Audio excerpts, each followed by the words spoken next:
Vlog every day in August. Seriously, London? Really? So, I'd already filmed today's vlog, and I was less than pleased with it. And then I saw Maureen Johnson's tweet about how Croydon was literally on fire. I went and watched the news to see what was going on, and just...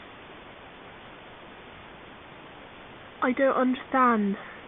It's a really scary thing. My Twitter feed has kind of exploded with people, just a constant stream of information, and I've been glued to it just because I'm a bit worried about some of the people that I know in London and Birmingham now, where there's apparently riots.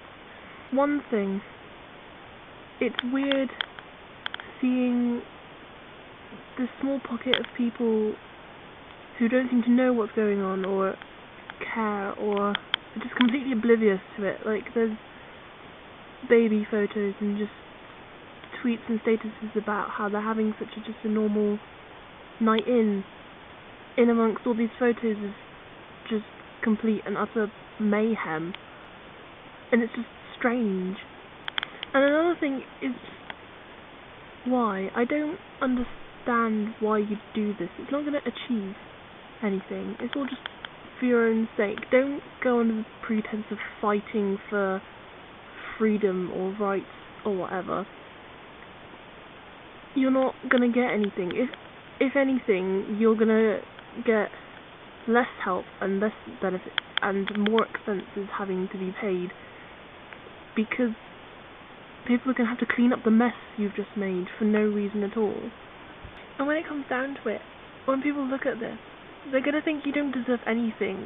If you're going to act like an animal, the only thing you deserve is to be locked up.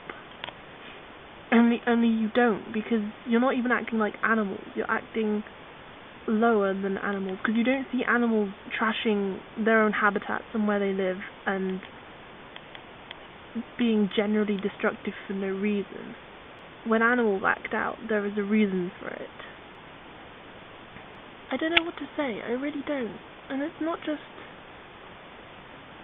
the behaviour of these people that I'm disappointed in, it's the massive loss of history of some of these places. Some of the places that are being burnt down are so old. London is an ancient kind of place. There's so much history in it, and if you're just going to burn it all down, what really is going to be left for the future? But then, okay, maybe the first riot in Tottenham could have kind of been to some tiny degree acceptable, which it wasn't really, because violence is never acceptable unless you're genuinely defending someone who's being attacked. But then there's a fine line if I'm saying that, because you'll be like, oh, we're defending the defenseless or something, I don't know.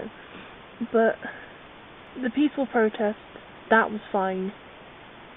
The locals getting their pants in a twist about it and getting violent about it, maybe, like in a kind of a mob mentality, crime of passion kind of way.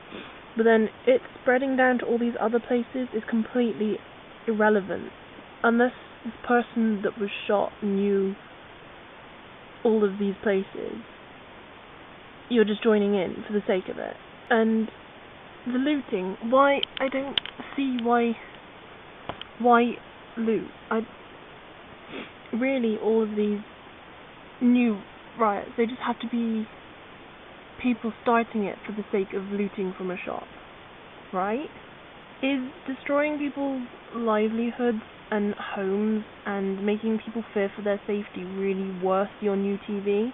If maybe you just saved up some of your money, or like got a job, or just come to terms with the fact that maybe you don't need a 52-inch plasma screen TV. There are children in the world starving, and there are people living much worse lives than, oh no, my TV sucks a bit. Is it really worth it? I have friends in London and Birmingham, and I'm worried for them. My friend Sarah has genuinely expressed a worry that her and her family might have to leave their homes to get to somewhere safe, and I know there are lots of people in a similar situation. I'm going to be praying for a lot of people tonight.